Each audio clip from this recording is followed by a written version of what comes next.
আমাদের চেনা ব্লাড গ্রুপগুলো ছাড়াও আরও একটা ব্লাড গ্রুপ আছে যেটা হয়তো আমরা অনেকেই জানি না। এই ব্লাড গ্রুপ কোটিতে হয়তো একজনের থাকে। এই ব্লাড গ্রুপ RH নাল বা গোল্ডেন ব্লাড নামে পরিচিত। এই রক্তকে কেন্দ্র করেই গড়ে ওঠে কিছু জাল চক্র। একটার পর একটা রহস্য দানা বাঁধতে থাকে। গল্পের প্রথম অংশটা মিষ্টি একটা মেয়ের মিষ্টি প্রেমের গল্প দিয়ে শুরু হলেও দ্বিতীয় ভাগ থেকে হঠাৎই তা পরিণত হয় শ্বাসরুদ্ধকর থ্রিলারে। এর থেকে বেশি কিছু বলে সিনেমার মজা নষ্ট না করে সরাসরি চলে যাব এক্সপ্লানেশনে। Hello friends, this is Ritu. Filmic চ্যানেলে তোমাদের সবাইকে জানাই ওয়ার্ম ওয়েলকাম। আজ আমি তোমাদের এক্সপ্লেন করে শোনাবো কোয়েল মল্লিক অভিনীত 2020 সালে মুক্তিপ্রাপ্ত সিনেমা রক্ত রহস্য। ফিল্মিক চ্যানেলের নতুন সদস্য হয়ে থাকলে সাবস্ক্রাইব বাটন প্রেস করে আর বেল নোটিফিকেশন অন করে রেখো, যাতে আমার আনা মুভি এক্সপ্লানেশনের ভিডিওর নোটিফিকেশন সবার আগে তোমাদের কাছে পৌঁছে যায়। চলো তাহলে শুরু করা যাক এক্সপ্লানেশন অফ রক্ত রহস্য। শুরুতেই আমরা দেখি বোরখা পরিহিত একজন মহিলা একটা ওষুধের দোকানে এসেছে। সেই দোকানে থাকা অন্য একজন মহিলা তাকে চিনতে পেরে অঙ্কিতাজি বলে ডাকতেই বোরখা পরা মহিলাটি দৌড়ে পালিয়ে যায়। পেছনের মহিলাটিও ওই বোরখা পরিহিত মহিলাটির পেছনে ছুটতে শুরু করে আর বলতে থাকে যে আমি জানি কেন আপনি পালিয়ে যাচ্ছেন। কিন্তু বোরখা পরা মহিলাটি কিছু না শুনেই দৌড়াতে থাকে। এমন সময় হঠাৎই একটা লরি এসে মহিলাটিকে ধাক্কা মারে। ঘটে যায় বড় একটা অ্যাক্সিডেন্ট। এরপরেই সিন শিফট হয় একটা রেডিও স্টেশনে। রেডিও জকি আমাদের গল্পের মুখ্য চরিত্র স্বর্ণজা। সেই সময় রেডিওতে চলছিল স্বর্ণজার শো যা ইচ্ছে তাই। এই অনুষ্ঠানে যে কেউ রেডিও স্টেশনে ফোন করে তার মনের সব গোপন কথা শেয়ার করতে পারে। একটি বাচ্চা ছেলে আদো আদো কণ্ঠে স্বর্ণজাকে ফোন করে বলে যে সে ভগবানকে একটা চিঠি পাঠাতে চায়। স্বর্ণজা একটু অবাক হয় বাচ্চাটির কথা শুনে, তবে আর কিছু বলার আগেই ফোনটা ডিসকানেক্ট হয়ে যায়। আমরা জানতে পারি বাচ্চাটির নাম পরাগ। পরাগ একটা অনাথ আশ্রমে থাকে। বাকি সব বাচ্চারা খেলাধুলো নিয়ে মেতে থাকলেও পরাগের কিন্তু খেলাধুলো করার অনুমতি নেই, কারণ ওর ব্লাড গ্রুপটা খুবই রেয়ার। পড়ে গিয়ে বড় কোনো দুর্ঘটনা ঘটলে ওর ব্লাড পাওয়া সম্ভব হবে না। ছোট্ট পরাগ দোলনা থেকে পড়ে গিয়ে হাত কেটে ফেলায় ডক্টর অনাথ আশ্রমের সুপারকে বলেন যে পরাগের নামটা এবার ব্লাড ব্যাংকে ইনক্লুড করে রাখতে হবে। আশ্রমের সুপার চিন্তিত হয়ে বলেন যে আজই যেন ডক্টর সেই ব্যবস্থাই করে। এই অনাথ আশ্রমে যারা যারা বাচ্চা দত্তক নিতে আসে, মিষ্টি পরাগকে সবার পছন্দ হলেও যখনই কেউ জানতে পারে যে পরাগের ব্লাড গ্রুপটা খুবই রেয়ার, তখনই সবাই পরাগকে দত্তক নিতে অনীহা প্রকাশ করে। কিছুদিন পর আবার স্বর্ণজার রেডিও প্রোগ্রামে ফোন করে পরাগ বলে আমি ভগবানকে কি করে চিঠি পাঠাবো। তখনই আশ্রমের সিকিউরিটি গার্ড পরাগের কাছ থেকে ফোনটা কেড়ে নিয়ে সেটা কেটে দেয়। এরপর আমরা দেখি স্বর্ণজা একটা মন্দিরে প্রণাম করছে। তখন পাশের চায়ের দোকানের লোকটি স্বর্ণজাকে ডেকে বলে দিদি, তোমার নতুন কোনো শো শুরু হচ্ছে বুঝি?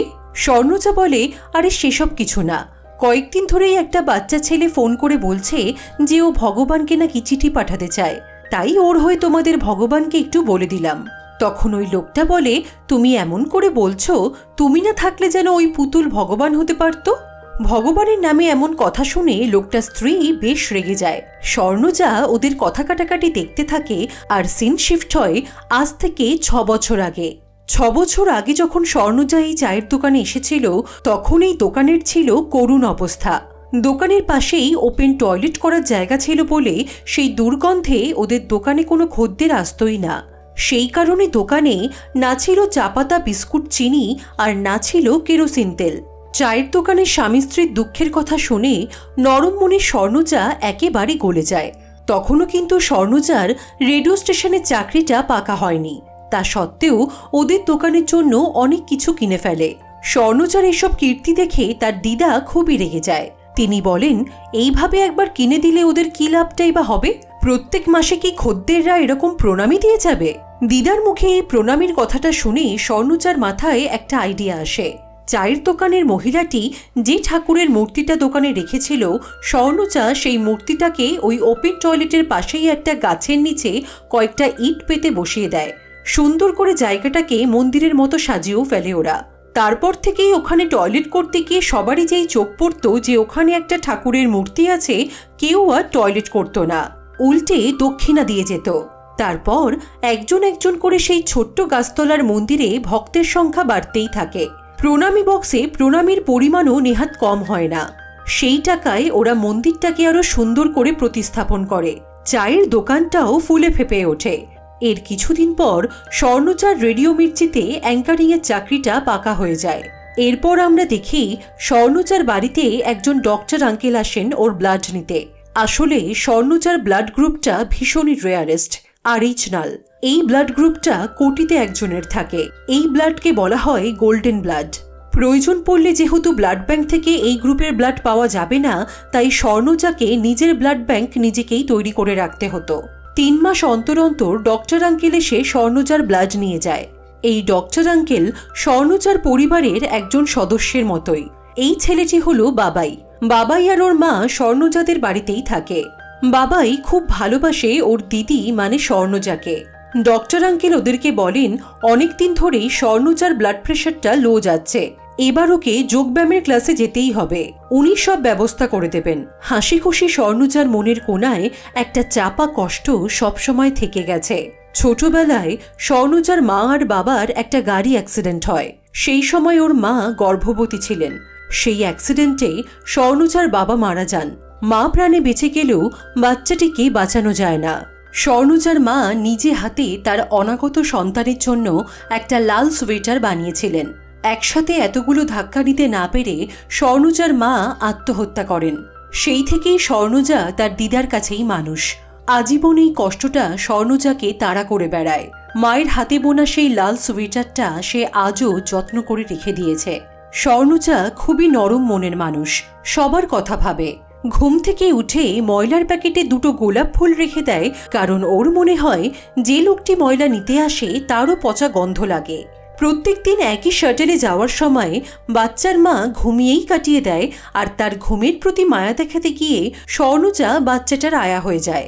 অফিস বিল্ডিংয়ের লিফটে ওভারওয়েট যে কেউ হোক না কেন, পরিস্থিতি এমন হয় যেন স্বর্ণজা নেমে গেলেই লিফটটা স্মুথভাবে চলতে থাকবে। ডক্টর আঙ্কেল আর দিদার জোড়াজুড়িতে স্বর্ণজা যোগব্যায়াম সেন্টারে যায়। সেখানে ট্রেনার বেশ কিছু যোগা করায় তাকে। ওই যোগব্যায়াম সেন্টারেই স্বর্ণজার সাথে আলাপ হয় সাম্যর। সাম্য স্বর্ণজার হাত দেখে যা যা বলে সব মিলে যায়। অ্যাস্ট্রোলজির ভূতটা স্বর্ণজার মাথায় চেপে বসতে খুব বেশি সময় লাগে না। স্বর্ণজার সাম্যর মধ্যে সবসময় চ্যাটে অ্যাস্ট্রোলজি নিয়ে কথা হতে থাকে। স্বর্ণজার ইন্টারেস্টটা অ্যাস্ট্রোলজি থেকে অ্যাস্ট্রোলজারের দিকে যেতে বেশি দিন সময় লাগে না। দুজনে বারবার দেখা করতে থাকে। অনেক সুন্দর সুন্দর মুহূর্ত তৈরি হয় ওদের মধ্যে। স্বর্ণজা সবসময় চাইতো ওদের দুজনের ছবি তুলতে, কিন্তু লাজুক সাম্য কখনোই নিজের ফটো তুলতে চাইতো না। এভাবে বেশ কিছুদিন যাওয়ার পর স্বর্ণজা ঠিক করে ও নিজেই সাম্যকে প্রপোজ করবে। কিন্তু প্রপোজ করার পরেই ঘটনাচক্রে স্বর্ণজা জানতে পারে যে সাম্য বিবাহিত। সাম্য ওর কাছ থেকে নিজের বিয়ের কথাটা লুকিয়ে এতদিন এভাবে ঘোরাঘুরি করছে বুঝতে পেরে স্বর্ণজা রাগ করে চলে যায়। সাম্য বারবার ফোন করলে শেষে স্বর্ণজা ওকে বলে যে ও জানে সাম্য ইচ্ছে করেই তার স্ত্রীর কথাটা লুকিয়ে গেছে। আজ থেকে সে আর সাম্যর সাথে কোনো রকম যোগাযোগ রাখতে চায় না। এটা বলেই ও ফোনটা কেটে দেয়, ডিলিট করে দেয় ফোনের অ্যাস্ট্রোলজির অ্যাপটা। নিজের মধ্যেও অনেক পরিবর্তন নিয়ে আসে। বাচ্চা কাঁদবে আর মা ঘুমোবে, সেটা কি করে হতে পারে? লিফটে ওভারওয়েট হলে দায়িত্ব নিয়ে নিজে নেমে যাওয়াটাও বন্ধ করে দেয়। সবথেকে যেটা ভালো হয় সেটা হলো ময়লার প্যাকেটের ওপর শাহজাহানের মতো গোলাপ ফুলের ইনভেস্টমেন্টটা বন্ধ করা। কয়েকদিন পর হঠাৎ করেই স্বর্ণজার কাছে ফোন আসে সাম্য স্ত্রী খেয়ার। খেয়া বলে যে সে স্বর্ণজার সাথে দেখা করতে চায়। ব্যাপারটা একটু অপ্রস্তুতজনক হলেও খেয়ার ভদ্র ব্যবহার আর আকুতিতে স্বর্ণজা ওর সাথে দেখা করতে রাজি হয়ে যায়। দেখা করার পর স্বর্ণজা জানতে পারে একটা অ্যাক্সিডেন্টের কারণে খেয়ার সারা জীবন হুইল চেয়ারেই কাটছে। সাম্য ওর জন্য কোথাও যেতে পারে না। তাই স্বর্ণজা আর সাম্যর মধ্যে যখন অ্যাস্ট্রোলজি নিয়ে হোয়াটসঅ্যাপে চ্যাট হতো, তখন খেয়াই সাম্যকে বলেছিল স্বর্ণজার সাথে বাইরে বেরোতে, একটু সময় কাটাতে। সাম্যর কোনো খারাপ উদ্দেশ্য ছিল না। খেয়া খুব প্রাণোচ্ছলভাবে বলে যে সে খুব ভালো রান্না করতে পারে, একটা হার্বাল ফেসিয়ালও জানে, আর গানটা তো সে ছোট থেকেই ভালো গায়। তাই একজন সুন্দরী মেয়ের মান ভাঙাতে যা যা দরকার সবকিছুই খেয়ার আছে। এত স্বতঃস্ফূর্ত প্রাণোচ্ছল একটা মেয়েকে হুইল চেয়ারে দেখে স্বর্ণজার এতদিন ধরে কঠিন হওয়ার চেষ্টাগুলো আবার নরম হতে শুরু করে।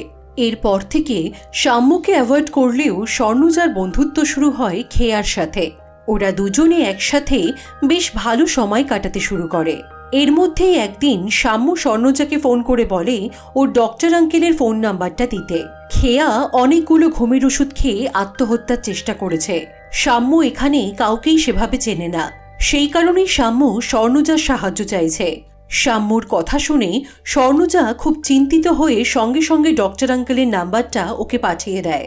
অফিসের শেষে স্বর্ণজা পৌঁছে যায় শাম্যর বাড়িতে। ডক্টর আঙ্কেল বলেন যে খেয়া 10-12টা ঘুমের ওষুধ একসাথে খেয়ে নিয়েছে। শাম্য স্বর্ণজাকে বলে আসলে খেয়া কখনো মা হতে পারবে না, ওই অ্যাক্সিডেন্টের সময় ওর ইউটেরাসটা বাদ গেছিল। অনেক টাকা পয়সা দিয়ে ওরা একটা সারোগেট মাদারের সন্ধান করেছিল, কিন্তু হঠাৎ করেই সে এখন নিজেই প্রেগনেন্ট হয়ে গেছে। তাই স্বাভাবিকভাবেই তার পক্ষে এখন আর শাম্য আর খেয়ার জন্য সারোগেসি করা সম্ভব নয়। সেই ডিপ্রেশন থেকেই খেয়া এরকম একটা কাজ করে বসল। শাম্য আর খেয়ার জীবনের এই শূন্যতার কথা শুনে স্বর্ণজা বেশ ভারাক্রান্ত হয়ে পড়ে। চলে যাওয়ার সময় স্বর্ণজা দেখে অচেতন খেয়ার পাশে একটা লাল সোয়েটার রাখা। শাম্য স্বর্ণজাকে বলে এরকম অনেকগুলো সোয়েটার খেয়া নিজের হাতে বানিয়েছে নিজের সন্তানের কথা ভেবে।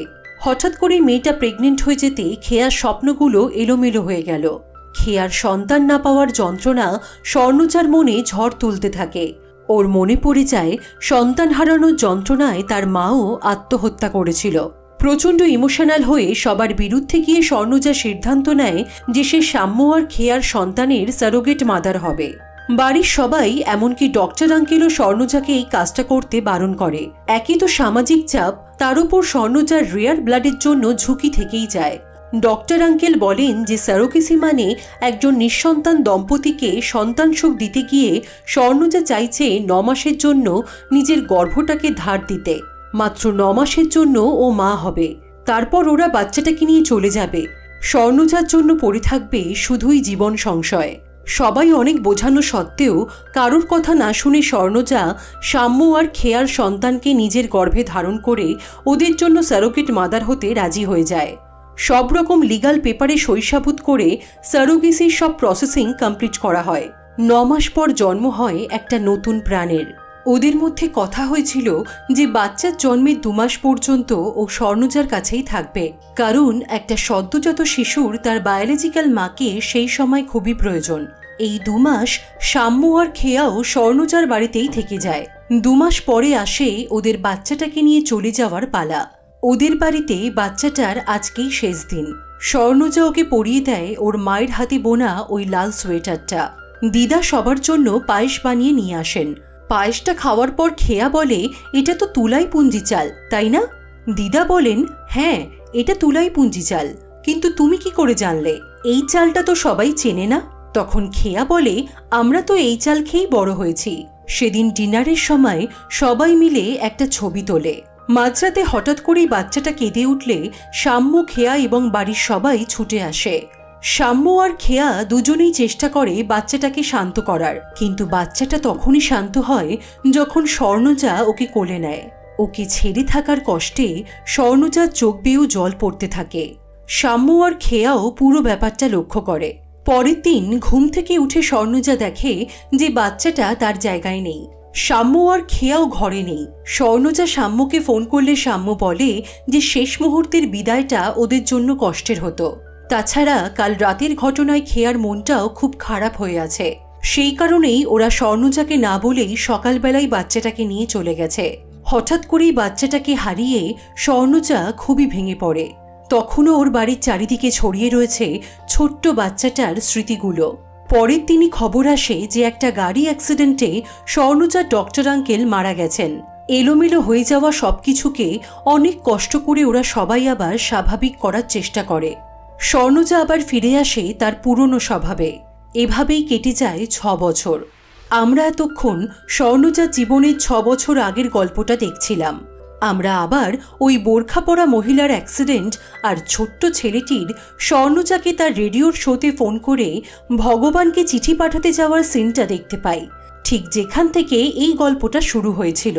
নিউজে ওই বোরখা পরিহিত মহিলার অ্যাক্সিডেন্টের ঘটনাটা দেখানো হয়।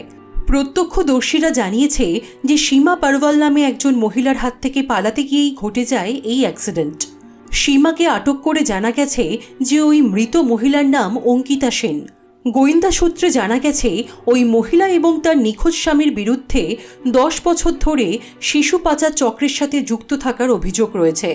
স্বর্ণজা এবং বাড়ির বাকি সবাই অবাক হয়ে দেখে নিউজে যার কথা বলা হচ্ছে সে আর কেউ নয়, খেয়া। তার মানে ওই অ্যাক্সিডেন্টে খেয়া মারা গেছে, কিন্তু নিউজে দেখানো হচ্ছে ওর নাম অঙ্কিতা সেন। তাছাড়া খেয়া আর ওর হাজবেন্ড মানে সাম্য শিশু পাচার চক্রের সাথে জড়িত। নিউজে এটাও বলছে যে ওই সীমা পারওয়াল গত 2 বছর আগে এই দম্পতির জন্য সারোগেট মাদার হয়েছিল। নিউজটা দেখে ওরা সবাই কিংকর্তব্য বিমূঢ় হয়ে যায়। পরের দিন স্বর্ণজার বাবাই থানায় গিয়ে পুরো ঘটনাটা খুলে বলে। ঘটনার গুরুত্ব বুঝে পুলিশ ওদেরকে সব রকমভাবে সাহায্য করতে রাজি হয়। স্বর্ণজা আর বাবাইয়ের ডেসক্রিপশন অনুযায়ী আর্টিস্টকে দিয়ে সাম্য আর খেয়ার ছবি আঁকানো হয়। ইন্সপেক্টর স্বর্ণজাকে বলে যে সে সাম্য আর খেয়ার যে নাম্বারটা দিয়েছিল সেগুলো অন্য নামে রেজিস্টার করা, খেয়া বা সাম্য নামে কেউ নেই। তাছাড়া ওই সীমা পারওয়াল আবার ওদের অন্য নাম বলছে, বোঝাই যাচ্ছে ওদের সব কিছুই ফেক। ইন্সপেক্টর বাবাই আর স্বর্ণজাকে নিয়ে সাম্য আর খেয়ার পুরনো ভাড়া বাড়িতে খোঁজ করে। বাড়িওয়ালার কাছ থেকে জানা যায় যে ওখানে ওরা আবার অন্য নামে বাড়ি ভাড়া নিয়েছিল। যে হসপিটালে সেই সময় সারোগেসির পুরো প্রসেসটা হয়েছিল সেখানে গিয়ে দেখা যায় এই ভাড়া বাড়ির অ্যাড্রেসটাই দেওয়া আছে। নামটা তো নকল সেটা আগেই জানা গেছে। যোগব্যায়াম সেন্টারে খোঁজ করে দেখা যায় যে সেখানে সাম্য সেনগুপ্ত নামে কারোর এন্ট্রি কখনো ছিল না। ওরা বুঝতে পারে যে সাম্য আর খেয়া নিজেদের আসল পরিচয় গোপন করে প্রথম থেকেই এই প্ল্যানগুলো সাজিয়েছে। এই কারণেই সাম্য কোনো ছবি তুলতে চাইতো না। ইন্সপেক্টর স্বর্ণজাকে বলে ওরা যাকে যাকে যা যা আইডি প্রুফ দিয়েছে সে সবকটাই জাল। এদের কাজ ছিল প্রথমে একজন নিঃসন্তান দম্পতি সেজে একজন সারোগেট মাদার খুঁজে বার করা, তারপর জাল ডকুমেন্ট তৈরি করে বাচ্চাটাকে হাত করা, তারপর সেই বাচ্চাটিকে বিদেশে এক্সপেরিমেন্টের জন্য বিক্রি করে দেওয়া। অন্যরা এসবের জন্য বাচ্চা কিডন্যাপ করে, কিন্তু এই দম্পতি বেছে নিয়েছিল সারোগেট মাদারের রাস্তা। অন্যের বাচ্চাকে কিডন্যাপ করলে পুলিশ কেস হবে, কিন্তু সারোগেসি করলে বাচ্চাটা নিজের হয়ে গেল, তখন আর পুলিশ কেসের কোনো ব্যাপার নেই। ওদেরকে ট্র্যাক করার জন্য একটা এভিডেন্সও পাওয়া যাচ্ছে না। ইন্সপেক্টর স্বর্ণজাকে জিজ্ঞেস করে একটা ফটোও কি পাওয়া যাবে না? বাবাইয়ের মনে পড়ে যায় শেষ দিনে ওরা সবাই মিলে একটা ছবি তুলেছিল। ওরা স্বর্ণজার বাড়িতে গিয়ে দেখে ওই ছবিতে সবাইকে দেখা গেলেও সাম্য মুখটাকে ঘুরিয়ে রেখেছে। এদিকে ব্লাড ব্যাংকের একজন লোক কাউকে ফোন করে বলে যে ওদের ব্লাড ব্যাংকে সেম ব্লাড গ্রুপের একটা 4 বছরের বাচ্চার রিপোর্ট এসেছে। মনে হচ্ছে এটাই সেই বাচ্চা, তার মানে বাচ্চাটা বেঁচে আছে। স্বর্ণজার মনে পড়ে খেয়া ওকে একটা ফেসিয়াল প্যাক দিয়েছিল বাইরের কোম্পানিটার নাম অ্যাক্সা। ইন্সপেক্টর ওই কোম্পানির ব্যাপারে জানার জন্য প্যাকেটটা নিজের কাছে রেখে দেন। সেদিন রাতে একজন লোক মুখ থেকে স্বর্ণজাকে অ্যাটাক করতে আসে। বাবাই সেটা দেখতে পেয়ে লোকটাকে আটকাতে গেলে লোকটা বাবাইকে একটা ইনজেকশন দিয়ে অজ্ঞান করে দেয়। হসপিটালে বাবাইয়ের জ্ঞান ফিরলে ও সবটা স্বর্ণজা আর ইন্সপেক্টরকে খুলে বলে। বাবাই বলে লোকটার গলায় একটা সোনার চেন ছিল আর হাতে একটা সূর্যের ছবি দেওয়া ট্যাটু, কিন্তু স্বর্ণজা বলে যে সাম্যর হাতে কোনো ট্যাটু ছিল না। লাঞ্চের সময় ইন্সপেক্টরের কাছে তার দেশের বাড়ি রায়গঞ্জের তুলাইপুঞ্জি চালের কথা শুনে স্বর্ণজার মনে পড়ে যায় দিদার হাতের পায়েস খেয়ে খেয়া বলেছিল এই তুলাইপুঞ্জি চাল খেয়েই ওরা বড় হয়েছে।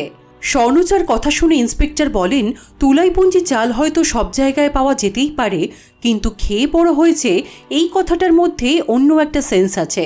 এরকম কথা রায়গঞ্জের লোকেরাই বলে থাকে, তার মানে খেয়ার আসল বাড়ি রায়গঞ্জে হতেই পারে। সন্ধান করতে ইন্সপেক্টর স্বর্ণজার বাবাই রায়গঞ্জের দিকে রওনা দেয়। রায়গঞ্জ একটা ছোট জায়গা হওয়ার কারণে আর খেয়ার ছবিও যেহেতু ওদের কাছে ছিল, তাই খেয়ার আসল পরিচয় পেতে ওদের খুব একটা পরিশ্রম করতে হয় না। ওরা পৌঁছে যায় খেয়ার মায়ের বাড়ি। তবে খেয়ার আসল নাম রাবেয়া খাতুন এবং সাম্যর আসল নাম সুশীল। ইন্সপেক্টর রাবেয়ার মাকে চাপ দিয়ে জানতে পারে যে 10 বছর আগে ওরা পালিয়ে বিয়ে করেছিল। হঠাৎ কিছুদিন আগে ওরা ফিরে আসে। সুশীলের পায়ে তখন গুলি লেগেছে, কিন্তু রাবেয়া নিজেই চেষ্টা করে গুলিটাকে বার করার। ও বলেছিল কাউকে নাকি ডাকা যাবে না। গুলিটা বেরিয়ে গেলেও সুশীলের পাটা পুরোপুরি ঠিক হয়নি, ঘাটা দিন দিন বাড়তেই থাকে। কোনো অ্যালোপ্যাথি ট্রিটমেন্টও ওরা করাতো না। সুশীলের ধারণা ছিল যে সব অ্যালোপ্যাথি ওষুধেই ভেজাল মেশানো থাকে। ওরা বাইরের কোনো একটা কোম্পানির আয়ুর্বেদিক ওষুধ খেত। 3 মাস এখানে থাকার পর ওরা চলে যায়। সুশীল যে ঘরে ছিল সেখান থেকে ওরা ওই অ্যাক্সা কোম্পানির একটা কাচের বোতল পায়। ইন্সপেক্টরের মনে হয় যে এই বোতলেই নিশ্চয়ই সুশীলের আয়ুর্বেদিক ওষুধটা আসতো। আর খেয়া ওরফে রাবেয়াও স্বর্ণজাকে এই কোম্পানিরই ফেসিয়াল প্যাকটা দিয়েছিল।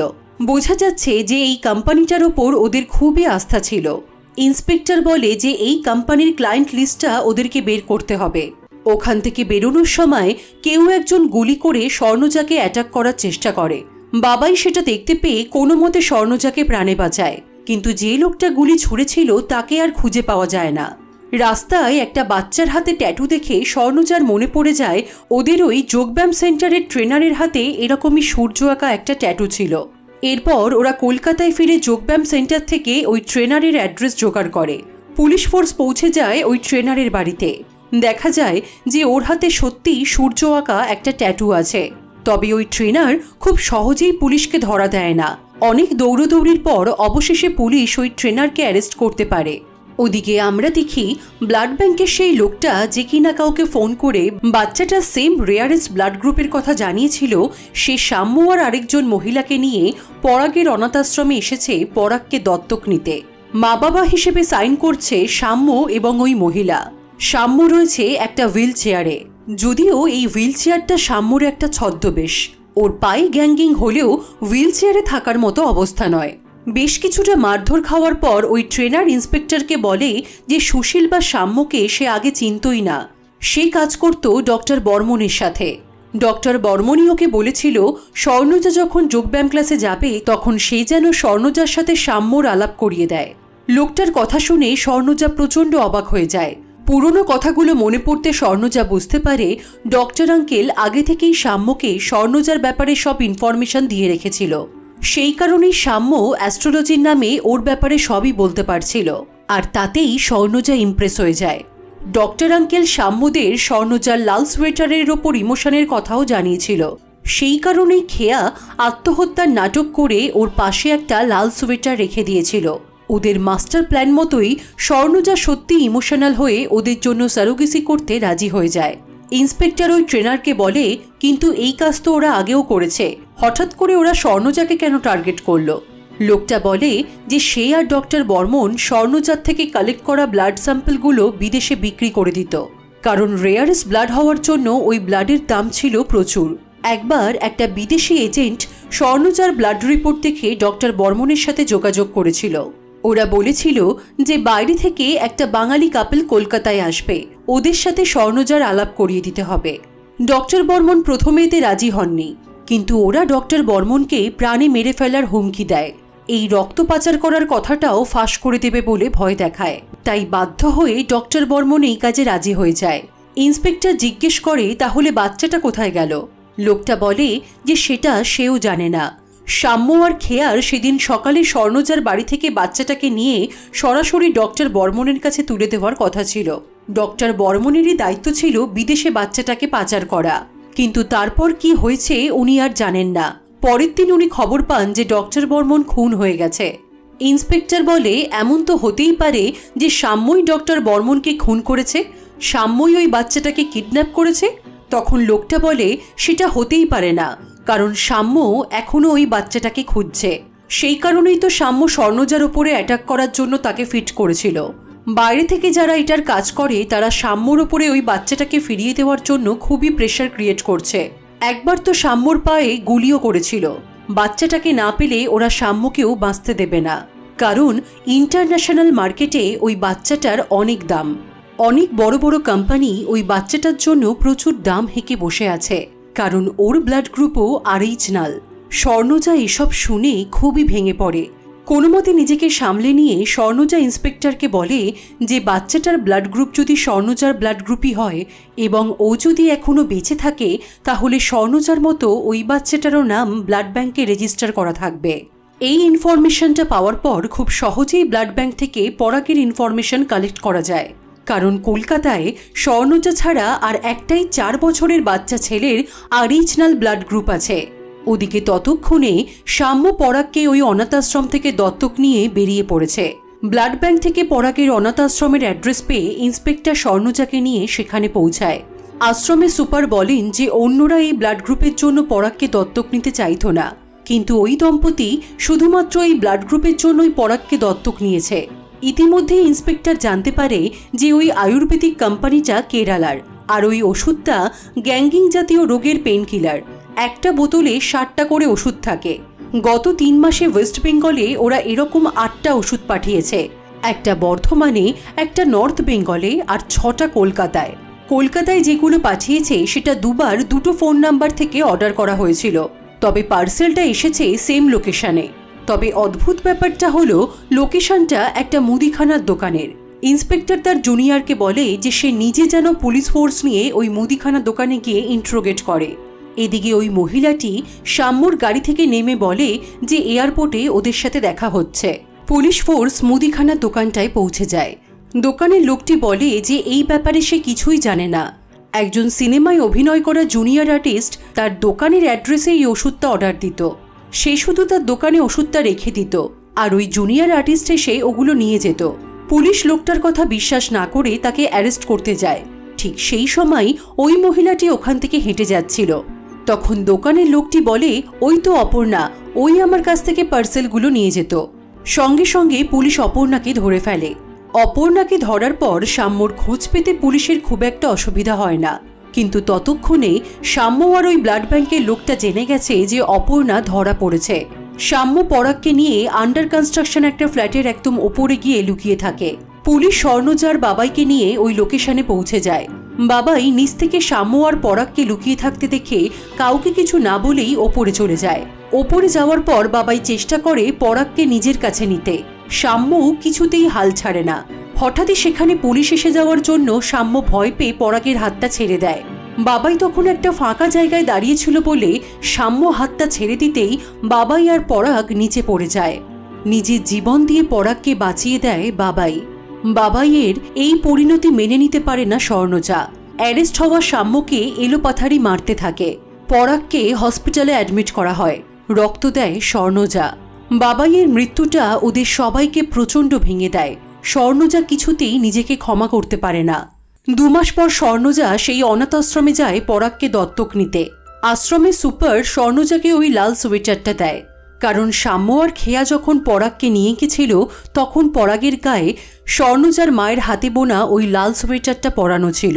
আশ্রমের সুপার স্বর্ণজাকে বলেন যে 4 বছর আগে ডক্টর বর্মন পরাগকে হাতে পাওয়ার পর ওনার কাছে এসেছিলেন আর বলেছিলেন যে এই বাচ্চাটার খুব বিপদ, ওর ব্লাড গ্রুপটা খুব রেয়ার। ডক্টর বর্মন বলেছিলেন উনি কদিন পরে এসে বাচ্চাটাকে নিয়ে যাবেন। কয়েকদিনের জন্য উনি বাচ্চাটিকে এই আশ্রমেই রাখতে চান। আজকে ওর প্রচণ্ড বিপদ। ডক্টর আশ্রমের সুপারকে এটাও রিকোয়েস্ট করেছিলেন যে পরাগের এই রেয়ার ব্লাড গ্রুপের কথা যেন কেউ জানতে না পারে। কিছুদিন আগে পরাগ দোলনা থেকে পড়ে গিয়ে ছোটখাটো আঘাত পাওয়ার কারণে আশ্রমের ডক্টর বলেন যে এরপর বড় কিছু হলে ওর ব্লাড পাওয়া যাবে না, তাই পরাগের নামটা এবার ব্লাড ব্যাংকে রেজিস্টার করাতেই হবে। তবে পরে তিনি বুঝতে পারেন যে ব্লাড ব্যাংকে পরাগের নামটা রেজিস্টার করার পরেই ওই শিশু পাচার চক্র বুঝে গেছিল যে পরাগই স্বর্ণজার গর্ভের সন্তান। আর তারপরেই সাম্য আর অপর্ণা জাল ডকুমেন্ট বানিয়ে দম্পতি সেজে পরাগকে অ্যাডাপ্ট করতে আসে। ওরা কথা বলছিল তখন আশ্রমের একজন কর্মচারী এসে বলে যে পরাগ নিচে আসতে চাইছে না। স্বর্ণজা বুঝতে পারে যে আগের ঘটে যাওয়া ঘটনাগুলোতে পরাগ খুবই ভয় পেয়ে আছে। স্বর্ণজা বলে যে ও পরাগকে অবশ্যই অ্যাডাপ্ট করতে চায়, কিন্তু জোর করে নয়। পরাগের যদি ইচ্ছা থাকে তবেই সে পরাগকে নিয়ে যাবে। স্বর্ণজা ওপরে যায় পরাগের সাথে কথা বলতে। স্বর্ণজা বলে পরাগ ওর সাথে গেলে যা ইচ্ছে তাই করতে পারবে, কিন্তু পরাগ কিছুতেই যেতে রাজি হয় না। স্বর্ণজাও আর জোর না করে আশ্রম থেকে বেরিয়ে যায়। কিছুক্ষণ পর পরাগ পেছন থেকে স্বর্ণজাকে বলে, আমি তোমার সাথে গেলে তুমি সত্যি আমায় যা ইচ্ছে তাই করতে দেবে? ভগবানকে চিঠি পাঠাতে দেবে? স্বর্ণজা বুঝতে পারে যে পরাগই সেদিন রেডিও স্টেশনে ফোন করে বলেছিল যে ও ভগবানকে চিঠি পাঠাতে চায়। পরাগ স্বর্ণজাকে জিজ্ঞেস করে, তোমার সাথে গেলে আমি খেলতে পারবো? তুমি বারণ করবে না তো?